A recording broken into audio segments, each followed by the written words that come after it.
બનાસકાંઠા જિલ્લાના પ્રવાસે આવેલા નાયબ મુખ્યમંત્રી હર્ષભાઈ સંઘવીએ આજે જિલ્લાને કરોડો રૂપિયાના વિકાસ કાર્યોની ભેટ ધરી છે। નાયબ મુખ્યમંત્રીએ પોતાના પ્રવાસની શરૂઆત કાંકરેજ તાલુકાના કાકર ગામે આવેલા પ્રસિદ્ધ સમોર માતાજીના મંદિરે શીશ ઝુકાવીને કરી હતી। આ મુલાકાત બાદ તેમણે ભીલડી સ્થિત ઐતિહાસિક ભીલડીયાજી જૈન તીર્થ ખાતે વિવિધ પ્રજાલક્ષી કામોનું ખાતમુહૂર્ત અને લોકાર્પણ કર્યું હતું, જેને પગલે સમગ્ર બનાસકાંઠા જિલ્લાના વિકાસમાં નવો અધ્યાય ઉમેરાયો છે।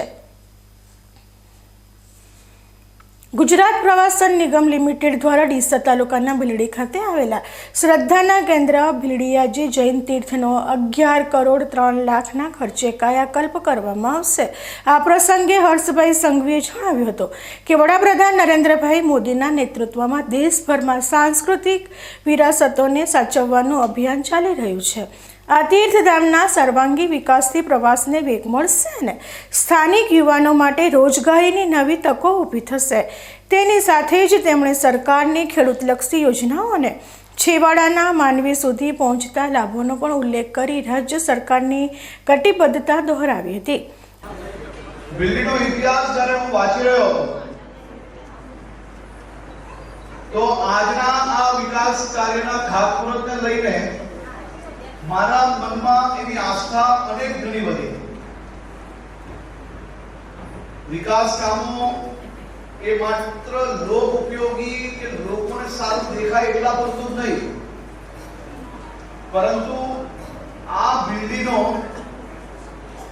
વર્ષો વર્ષ પહેલાનો જે ઇતિહાસ હતો ને ઇતિહાસને ભૂસાવી લેવાનો જ્યારે પ્રયાસ કર્યો ને પાછો ભીલડી કઈ રીતે ઊભું થયું કે જ્યારે હું વાંચી રહ્યો હતો તો મારા મનને ખૂબ આનંદ થયો કે પ્રજાને ક્યારે બી ઇતિહાસ ભૂલવા ના દેવાય અને ઇતિહાસને ફરી એકવાર ઉજાગર કરવા માટે આજની આ આખી ડિઝાઇનમાં હું આજે એક એલાન કરું છું કે ભીલડી તીર્થમાં જે આ વિકાસનું કામ થાય છે તેમાં એક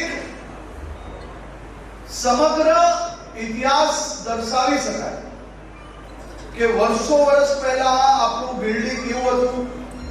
ત્યાં 125 થી વધારે વર્ષો પહેલા શિખરબંધ દેરાસરોથી લઈને આપણા સનાતન મંદિરો અહીંયા હાજર હતા અને ભીલડી એક ખૂબ મોટું આસ્થાનું કેન્દ્ર એ વખતોમાં બી રહેલું અને આ જ ભીલડીને ત્રંબાવતી નામની ભવ્ય નગરી તરીકે બી ઓળખાતું હતું।